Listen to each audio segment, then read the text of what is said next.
السلام علیکم ورحمۃ اللہ وبرکاتہ۔ اسلامک آگاہی 786 یوٹیوب چینل اور فیس بک پیج پہ آج ہم سورۃ البقرہ کا ترجمہ و تفسیر بیان کریں گے۔ آج ہم سورۃ البقرہ کا رکوع نمبر 2 آیت نمبر 9 تا 20 تک بیان کریں گے۔ بسم اللہ الرحمن الرحیم۔ ترجمہ سورۃ البقرہ۔ وہ اللہ اور ایمان لانے والوں کے ساتھ دھوکہ بازی کر رہے ہیں، مگر دراصل وہ خود اپنے آپ ہی کو دھوکے میں ڈال رہے ہیں اور انہیں اس کا شعور نہیں ہے۔ ان کے دلوں میں ایک بیماری ہے جسے اللہ نے اور زیادہ بڑھا دیا، اور جو جھوٹ وہ بولتے ہیں اس کی پاداش میں ان کے لیے دردناک سزا ہے۔ جب کبھی ان سے کہا گیا کہ زمین میں فساد برپا نہ کرو تو انہوں نے یہی کہا کہ ہم تو اصلاح کرنے والے ہیں۔ خبردار، حقیقت میں یہی لوگ مفسد ہیں مگر انہیں شعور نہیں ہے۔ اور جب ان سے کہا گیا کہ جس طرح دوسرے لوگ ایمان لائے ہیں اسی طرح تم بھی ایمان لاؤ تو انہوں نے یہی جواب دیا، کیا ہم بے وقوفوں کی طرح ایمان لائیں؟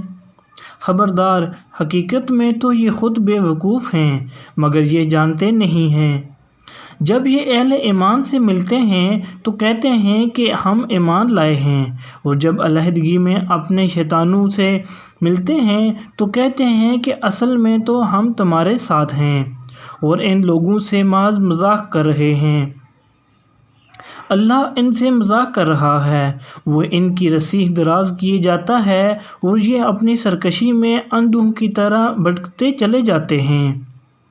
یہ وہ لوگ ہیں جنہوں نے ہدایت کے بدلے گمراہی خرید لی ہے، مگر یہ سودا ان کے لیے نفع بخش نہیں ہے اور یہ ہرگز صحیح راستے پر نہیں ہیں۔ ان کی مثال ایسی ہے جیسے ایک شخص نے آگ روشن کی اور جب اس نے سارے ماحول کو روشن کر دیا تو اللہ نے ان کا نور بصارت سلب کر لیا اور انہیں اس حال میں چھوڑ دیا کہ تاریکیوں میں انہیں کچھ نظر نہیں آتا۔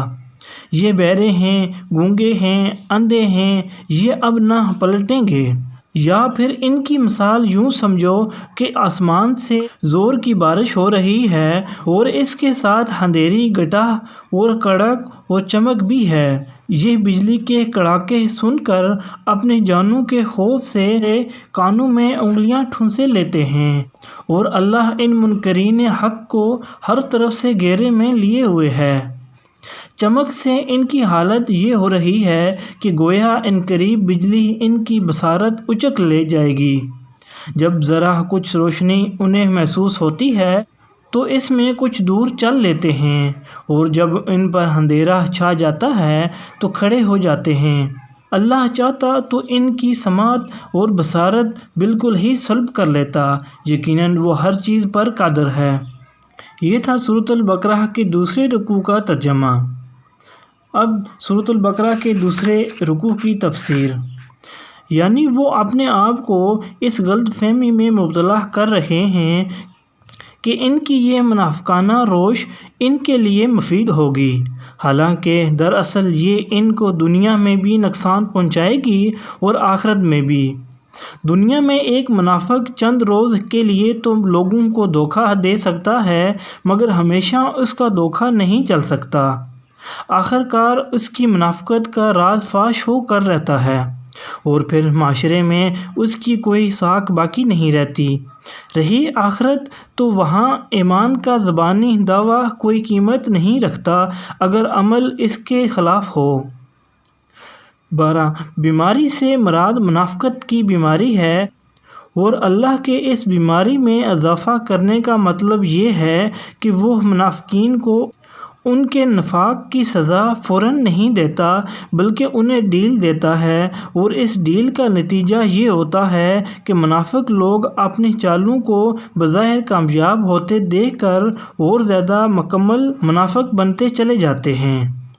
13 یعنی جس طرح تمہاری قوم کے دوسرے لوگ سچائی اور خلوص کے ساتھ مسلمان ہوئے ہیں، اسی طرح تم بھی اگر اسلام قبول کرتے ہو تو ایمانداری کے ساتھ سچے دل سے قبول کرو۔ 14 وہ اپنے نزدیک ان لوگوں کو بیوقوف سمجھتے تھے جو سچائی کے ساتھ اسلام قبول کر کے اپنے آپ کو تکلیفوں اور مشقتوں اور خطرات میں مبتلا کر رہے تھے۔ ان کی رائے میں یہ سراسر احمقانہ فعل تھا کہ محض حق اور راستی کی خاطر تمام ملک کی دشمنی مول لے لی جائے۔ ان کے خیال میں عقل مندی یہ تھی کہ آدمی حق اور باطل کی بحث میں نہ پڑے بلکہ ہر معاملے میں صرف اپنے مفاد کو دیکھے۔ 15 شیطان عربی زبان میں سرکش، متمرد اور شوریدہ سر کو کہتے ہیں۔ انسان اور جن دونوں کے لیے یہ لفظ متحمل ہوتا ہے۔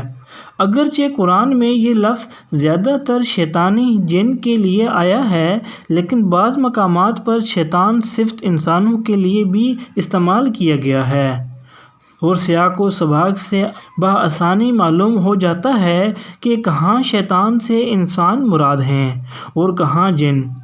ان مقام پر شیاطین کا لفظ ان بڑے بڑے سرداروں کے لیے استعمال ہوا ہے جو اس وقت اسلام کی مخالفت میں پیش تھے۔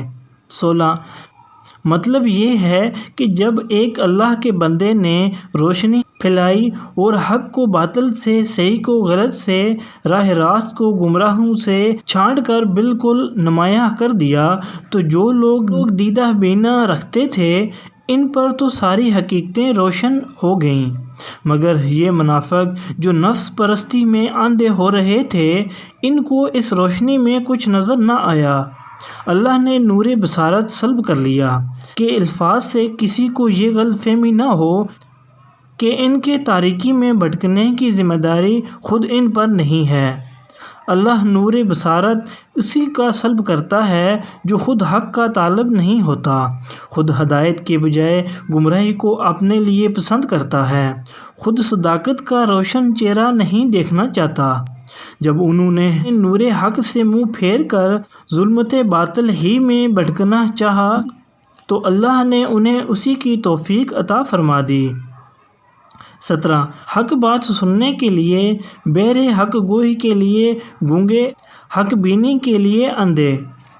18 یعنی کانوں میں انگلیاں ٹھونس کر وہ اپنے آپ کو کچھ دیر کے لیے اس غلط فہمی میں تو ڈال سکتے ہیں کہ ہلاکت سے بچ جائیں گے، مگر فی الواقع اس طرح وہ بچ نہیں سکتے، کیوں نہ کہ اللہ تعالیٰ اپنی تمام طاقتوں کے ساتھ ان پر محیط ہے۔ 19 پہلی مثال ان منافقین کی تھی جو دل میں قطعی منکر تھے اور کسی غرض و مصلحت سے مسلمان بن گئے تھے، اور یہ دوسری مثال ان کی ہے جو شک اور تذبذب اور ضعیف ایمان میں مبتلا تھے، کچھ حق کے قائل بھی تھے مگر ایسی حق پرستی کے قائل نہ تھے اس کی خاطر تکلیفوں اور مصیبتوں کو بھی برداشت کر جائیں۔ اس مثال میں بارش سے مراد اسلام ہے جو انسانیت کے لیے رحمت بن کر آیا۔ اندھیری گھٹا اور کڑک و چمک سے مراد مشکلات و مصائب کا وہ ہجوم اور وہ سخت مجاہدہ ہے جو تحریک اسلامی کا نقشہ کھینچا گیا ہے۔ جب معاملہ ذرا سہل ہوتا ہے تو یہ چل پڑتے ہیں، اور جب مشکلات کے دل بادل چھانے لگتے ہیں یا اسے احکام دیے جاتے ہیں کہ جن سے ان کی خواہشات نفس اور ان کے تعصبات جاہلیت پر ضرب پڑتی ہے تو ٹھٹک کر کھڑے ہو جاتے ہیں۔ 20 یعنی جس طرح پہلی قسم کے منافقین کا نور بصارت اس نے بالکل سلب کر لیا، اسی طرح اللہ ان کو بھی حق کے لیے اندھا بہرا بنا سکتا تھا، مگر اللہ کا یہ قاعدہ نہیں ہے کہ جو کسی حد تک دیکھنا اور سننا چاہتا ہو اسے اتنا بھی نہ دیکھنے سننے دے جس قدر حق دیکھنے اور حق سننے کے لیے یہ تیار تھے، اسی قدر سماعت و بصارت اللہ نے ان کے پاس رہنے دی۔ یہ تھا سورۃ البقرہ کے دوسرے رکوع کا ترجمہ و تفسیر۔ اس سے بقیہ اگلی ویڈیو میں بیان کریں گے۔ آپ سے گزارش ہے کہ اس چینل کو سبسکرائب کر لیں تاکہ ہر نئی آنے والی ویڈیو بر وقت آپ تک پہنچ سکے، یہ پورا تفسیر قرآن آپ سن سکیں۔